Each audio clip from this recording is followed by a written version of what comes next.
The lord మార్చి 16వ తేదీ 2025.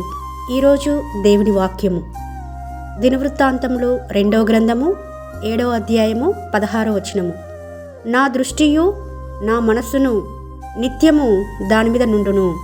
ఇక్కడ సొలొమోను కట్టించిన మందిరము నిమిత్తము దేవుడు మాట్లాడుతున్న మాట. ఈ మందిరం మీద నా దృష్టి నా మనస్సు నిత్యము ఉంటుంది అని చెప్తున్నాడు. మరి మనమే కదండి ఆయన మందిరము. మీరు దేవుని ఆలయమే ఉన్నారని మీరు ఎరుగరా అని వాక్యం బోధిస్తుంది. అంటే దేవుని యొక్క దృష్టి కానీ మనస్సు కానీ మన మీద ఉంటుంది అనడంలో సందేహమైతే లేదు కదండి. కాబట్టి ఈ రోజున ఆయన దృష్టి ఆయన మనస్సు మన మీద ఉంచుతుండగా మనము ఏ విధంగా జీవిస్తున్నాము, ఏ విధంగా దేవుని కొరకు సిద్ధపడుతుంటున్నామనేది మనల్ని మనం పరీక్షించుకోవాల్సిన వారిగా ఉంటున్నామని ప్రభుపేట మనవి చేసుకుంటూ మీ సహోదరి ఎలిజబెత్ రాణి.